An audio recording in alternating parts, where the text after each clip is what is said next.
bisubiremo, uri umuntu ukunda Imana, uri wa muntu ugira imbaraga zo gusenga, usenga pe, uri umuntu ukunda Imana. Abagore bundi bose nta muntu ujya umumara mu maso kabiri cyangwa iki, byagenze gute? Nko muri ako kanya umuntu amaze kugukubita, urababaye ku mutima, urababaye ku mubiri, hanyuma hakaza abashyitsi, ukagenda ukajya wirukanka inzoga, unywa urumogi, wirukanka imihanda, uyu munsi aho ushatse ntuharare, ejo aho ushatse ntuharare, ugera aho ngaho nta kindi kintu bikubyarira, uba marine, ukaba mayibobo. Ari ingingo nyinshi cyane zirenga ni 10 na 20 na 30 zifasha kubaka urugo, ariko njyewe nabahitiyemo uyu munsi ingingo enye zimwe zikomeye, kuko zikomeye cyane. Turabasuhuje bakunzi ba Umurimbo TV, turabasuhuje cyane aho muri mu bice bigiye bitandukanye by'isi, tubifurije kugubwa neza. Assalamu alaikum wa rahmatullahi wa barakatuh ku bayisilamu mwese aho muri mu bice bitandukanye by'isi. Tubahaye karibu ku Umurimbo TV, imbere yanyu ndi Sauda.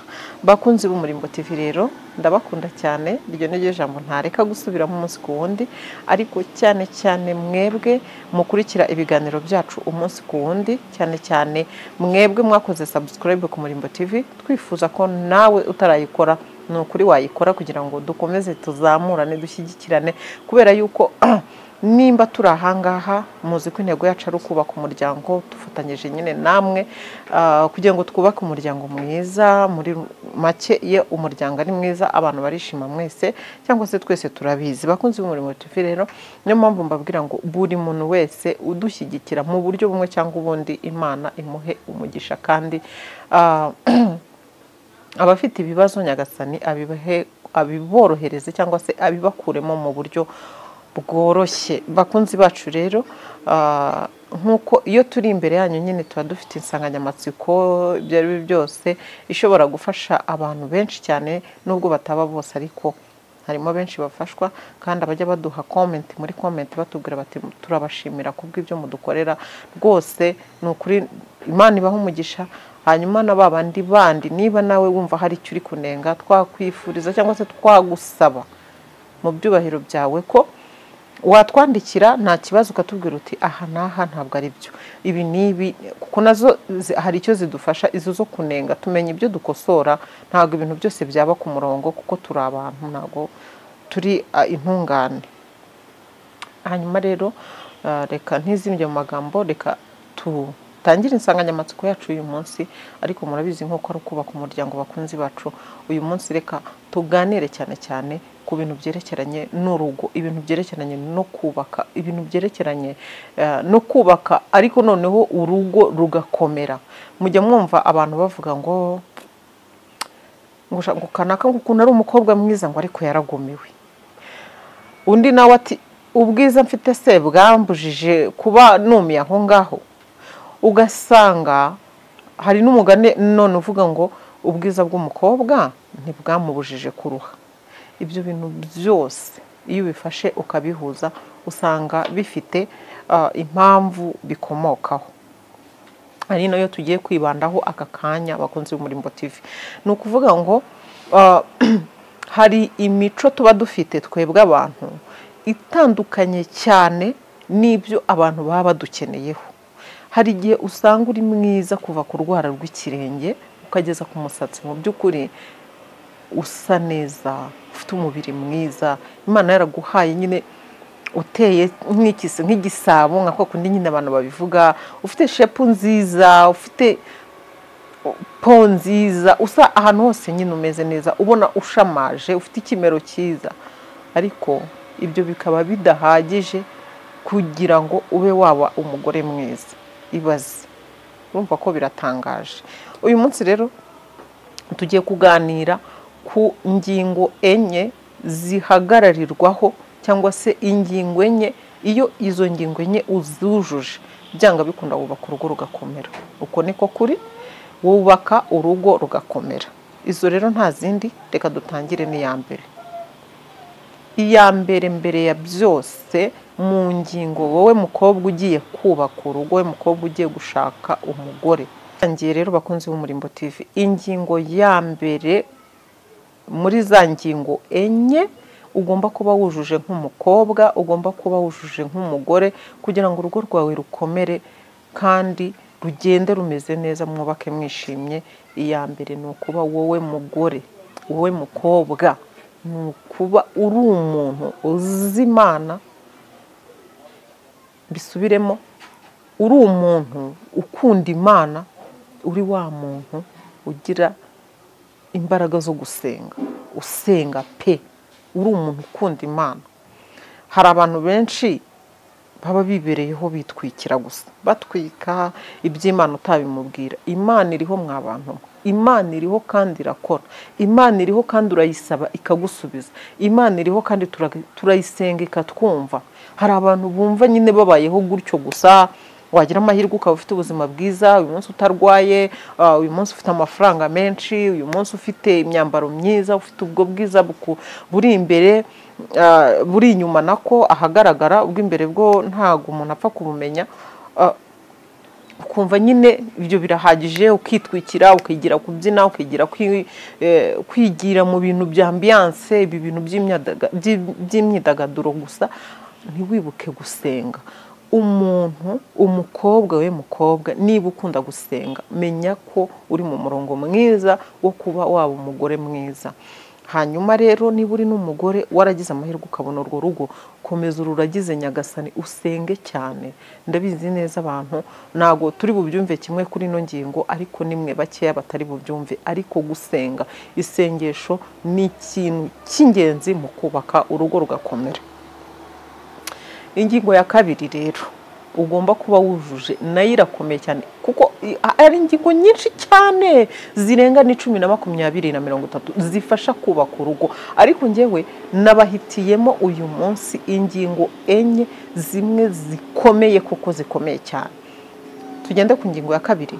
Ingingo ya kabiri, wowe mukobwa ushaka kubaka urugo rugakomera, ushaka kuzamuna umugabo mwiza, ushaka kuzubaka wishimiwe n'umugabo wawe, cyangwa se wowe mugore ufite umugabo, ingingo ya kabiri buriya ni ukwicisha bugufi imbere y'umugabo, ni ukwicisha bugufi imbere y'umusore muzashakana, ni ukwicisha bugufi, ugaca bugufi, ugatuza.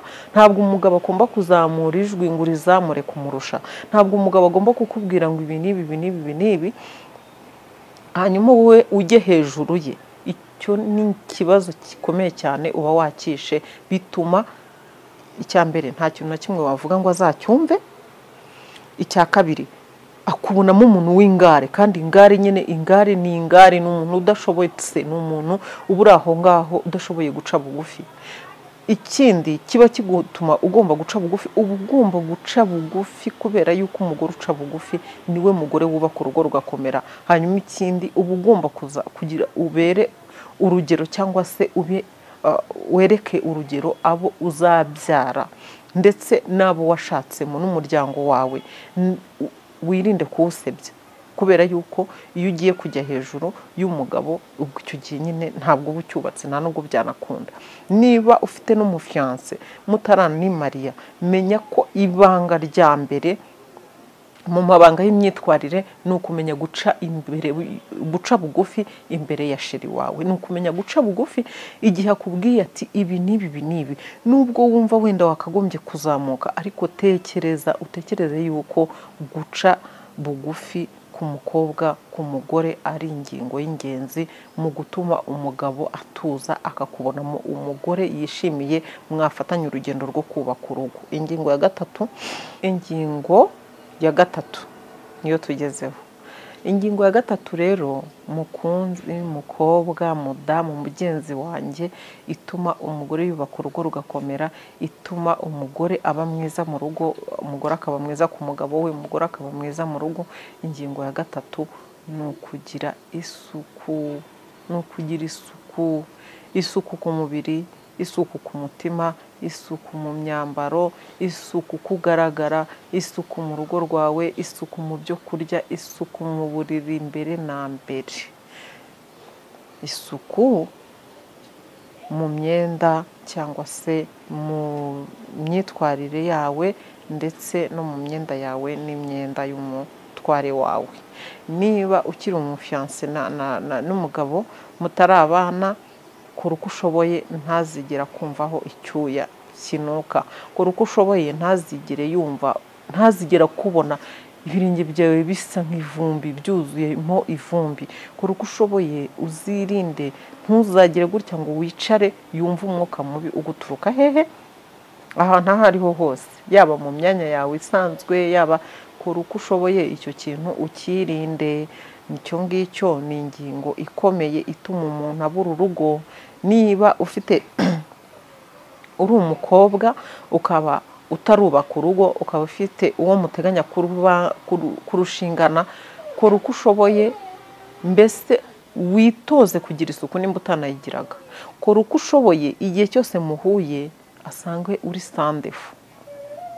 Hari igihe rero uvuga isuku abantu bagatangira kwizamura ibiciro, bumva yuko isuku igirwa n'abantu bafite imyenda myinshi, igirwa n'abantu b'abakire, igirwa n'abantu bafite bla bla bla. Ntabwo ari uko nguko. Umuntu uwo ari we wese, urwego waba uriho rwose, niyo waba uri umukobwa ujya mu murima ugahinga, isuku ni isoko y'ubuzima. Isuku iranga umukobwa, isuku iranga umugore muri rusange. Iyo ugira umwanda ntabwo wakubaka urugo ngo rukomere, ntibishoboka, ntibinabaho. Icyo ngicyo uzagiperereze, uzabaze n'abandi bose. Iyo ugira umwanda rwose ntabwo ibyo ngibyo umugabo yabyihanganira. Ikindi, ushobora no gusenya urugo rwawe ntirurambe kubera kugira umwanda. Icyo ngicyo nacyo mukimenye. Hanyuma rero ingingo ya kane izihagarariye zose, ingingo ya kane izihagarariye zose mu buzima bwawe buriya, uzabeho wihangana cyane. Icyo bita kwihangana, ubundi igihe naje gusanga kwihangana, abantu benshi baravuga ngo tuzi kwihangana, abantu benshi bakavuga ngo ngingo nanjye ndihangana. Iyo bavuze kwihangana bavuga hahandi ushobora kwihangana ugaseka ku mubiri igihe bibaye ngombwa, ugaseka. Barakubwira ngo ku buryo donc ugaseka nubwo mu mutima wawe hava amaraso, ubyumva neza ko umutima wawe ukomeretse kugeza hahandi wava amaraso. Ukabasha kwihangana ugaseka, ukabasha kwihangana ukiyumanganya, ibyo bintu ntihagire ubibona uko mu mutima wawe hameze. Icyo nicyo bita kwihangana. Kwihangana hahandi bidashoboka undi muntu wese byaba bimugoye ko yakwihangana. Tuvuga urugero, nimunyumve nabi, kera twahoze twumva yuko ngo abadamu ba kera hari ukuntu nyine ngo yashyamiranaga n'umugabo, mukagenda mu cyumba, umugabo akagukubita ye, ukababara. Nyine urumva yuko ntabwo umuntu yagukubita ngo ureke kubabara, ubabara ku mutima, ubabara ku mubiri, ndetse ariko burya mu mutima niho hababara cyane kurenzaho. Ariko kubera ko yabaga yaratujwe kwihangana kandi akaba nanabishoboye, nko muri ako kanya umuntu amaze kugukubita, urababaye ku mutima, urababaye ku mubiri, hanyuma hakaza abashyitsi. Kera abashyitsi ngo bazaga batanateguje, si nk'ibi ngibi by'ubu ngubu, bazaga batanateguje kubera ko nta tumanaho ryabagaho ngo wenda umuntu agutelefona akubwire ngo ngiye kuza kugusura. Hanyuma rero ugasanga habagaho no kugenderanira cyane, gusurana cyane. Abantu kera bari bagifite urukundo, bafite n'umwanya wo guhura kenshi. Ugasanga rero nk'umuntu arikoza akavuga ati ariko reka njye gusura kwa kanaka, akaba wajya kumva ukumva abituyeho nta kibazo. Babaga bafite ibyo kubazimanira, bafite uwo mwanya, baboneka ku buryo bworoshye. Ugasanga rero nk'abashyitsi baraje, bageze nk'aho ngaho, tuvuge n'urugero ni ku cyumweru, bavuye gusenga, baravuga ati reka tugere mu rugo. Bavuye ni kuwa gatanu, bavuye mu ijuma, bakavuga bati reka tubanze tujye gusura abavandimwe bacu, tubone gukomeza tujye mu rugo. Bahagera mu rugo bagasanga bamaze kugutimbagura, uri aho ngaho nyine uri kurira, amaso yatukuye, umutima urababaye, mbese urabihiwe cyane mu buryo bushoboka, namwe murabyumva. Ariko ukihangana, ugasohoka n'inseko nziza nk'umudamu, ukaza ukakira abashyitsi, ukabazimanira, nuko byarangiza ukanabaherekeza. N'uwo muntu wagukubise mugahuza amaso mugaseka, kugira ngo hatagira umuntu umera gute ubacishamo ijisho. Mu by'ukuri ntabwo ndi gushyigikira ibyo abo bantu bacagamo kubera ko ntabwo biryoshye, ariko nzi neza yuko ari umuco babaga bafite, imyitwarire yabarangaga yatumaga nta divorce nyinshi ziba mu ngo, kandi abantu barubakaga zigakomera, abantu bakabyara bakarera bagakuza bakanashyingira. Rero ubwo ni urugero rumwe nabahaga nyine rwerekeranye n'uburyo umuntu ashobora kwihangana. Hari uburyo uyu munsi cyangwa se no mu bihe byatambutse, nk'ubu ngubu reka ntanga urugero kuri twebwe abayisilamukazi. Uyu mugabo wawe ashobora kugira gute, ashobora kubyuka akagenda akaguharika n'urugero agashaka undi mugore. Ntabwo mu by'ukuri uba wishimye, nta nubwo ubunezerewe, ariko kubera yuko uzi neza yuko ari gahunda ya sharia y'idini, uzi yuko ari gahunda umugabo agomba kurongora undi mugore, urishima ukanaseka ukanababara, ariko igihe kikagera ukabyakira buhoro buhoro, umutima wawe ukabyakira ukanezerwa. Ariko iyo utarabyakira, utaranabimenyera, urabihirwa, ntihazagire umuntu ukubeshya. Hanyuma ariko muri uko kubihirwa kwawe ugakora ku buryo bitari bugukoresha amakosa nk'umudamu mwiza, ugakora ku buryo nta mwana wawe uri bumenye ikibazo ufite mu mutima wawe, ugakora ku buryo nta n'umuturanyi uri bumugusome, ndetse n'uwo wese atari bubone yuko uhangayitse mu mutima, ukihangana ugatuza. Hanyuma rero wamara kwihangana bikazabyara amatunda. Hari abandi abagabo banyu babyuka bakabaca inyuma, ukabimenya neza rwose ko yaguciye inyuma, akakubeshya ukabimenya, wagafata umukozi ukabimenya, akagira gute ukabimenya, kuzageza igihe rero ibyo byose bikubabaza ukabasha kwihangana, urugo ugakomeza ukarwubaka.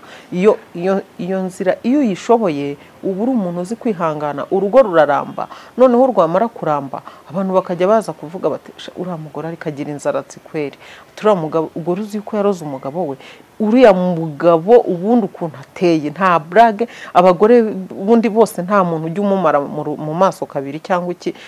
Byagenze gute? Kubera iki? Wowe uri wa muntu bavuga ngo nyamwimerangeso niwe musabwa nzaratsi. Ntabwo ari cyo kubaka gusa, cyo kuvuga ngo wihanganira umugabo wawe bitewe n'amakosa yagukoreye gusa, ariko kwihangana nyine ni titire nini cyane. Ushobora kwihanganira abantu baza bakugerageza mu rugo, yaba abaturanyi, yaba famiye y'umugabo wawe, yaba famiye y'iwanyu, yaba famiye na hehe, abantu bakugerageza bashaka kukwicira ubuzima, bashaka kukuvangira. Iyo ushoboye kwihangana byose urabikontorora kandi ibintu bikagenda neza. Mbongeza aka gatanu. Reka mbongeze aka gatanu, nako k'ingenzi gakomeye cyane mu ngingo cyangwa se mu bintu bikomeye cyane bizagufasha kubaka urugo rugakomera, cyangwa se ukubaka urugo rwiza. Ni uguca bugufi, ukubaha bene wabo n'umugabo wawe. Abo ngabo habamo abagerageza abantu, harimo abagorana, cyane cyane nk'abafite babara mu kazi. Ni ukuri bara mu kazi, mujye mukora uko mushoboye rwose, mwihanganire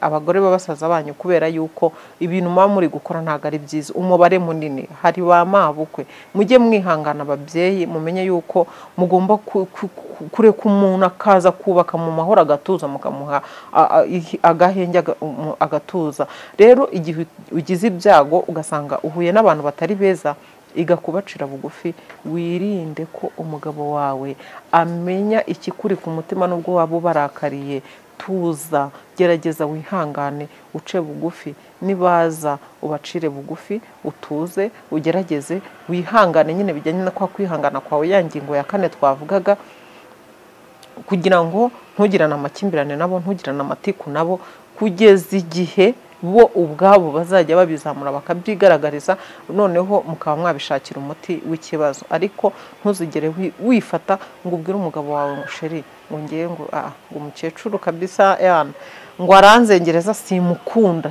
Ntuzigere utusha no kuvuga iryo jambo, umukecuru simukunda pe, umukecuru mama wawe y'abantu ntabwo ngiye nawe duhuza kubera ko ni umuntu mubi pe. Ntuzigere ufungura umunwa wawe ubwira umugabo wawe ngo mama wawe simukunda, ntuzanagerageze, ntuzigere ufungura umunwa wawe ubwira umugabo wawe ngo bashiki bawe ndabanga pe, ntuzagerageze.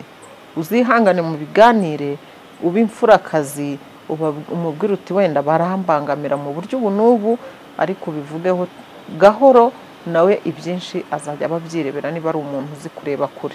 Hanyuma ntuzigere unanafungura umunwa wawe umubwira uti umuvandimwe wawe ntabwo mukunda, ni umuntu mubi, ibiki n'ibiki byose, ujye umenya ko ugomba kwihangana niba ushaka kubaka urugo rugakomera. Ngayo nguko, nta rugo ushobora kubaka ari muri paradizo ngo ruburemo ikigeragezo uko byagenda kose. Niyo mpamvu mugomba kurangwa n'ingingo ya 4 yo kwihangana kugira ngo urugo rube rwiza, kubera yuko urugo ni umugisha, urugo ni inema ikomeye cyane, urugo ni ikintu cy'agaciro, kubera yuko urugo ni rwo ruremerwamo, ni rwo rubamo nyine Allah anyuzamo nyine, akora akazi ke ko kurema nyine, mukabyara mukororoka, isi nyine kurema kwa Nyagasani kugashyirwa mu bikorwa kubera yuko mwabanye. Uyu munsi rero ntushobora kurongorwa ukagenda ntushobore kwihangana, ukava mu rugo wagombaga kuzarubyaramo abana 3 4, ukagenda ukajya wirirwa wirukanka inzoga, unywa urumogi, wirirwa wirukanka imihanda. Uyu munsi aho ushatse ntuharare, ejo aho ushatse ntuharare, ugera aho ngaho nta kindi kintu bikubyarira, uba marine, ukaba mayibobo, ukarwara za depression, ukaba nk'umusazi, ibiyobyabwenge bikakwigarurira, ugasanga ubaye umuntu udatanga umusaruro kuri ino si. Kandi ni ukuri buriya byakabaye byiza iyi si tutazayisiga nk'uko twayisanze. Murakoze cyane, reka tuzasubira ubutaha. Bye bye.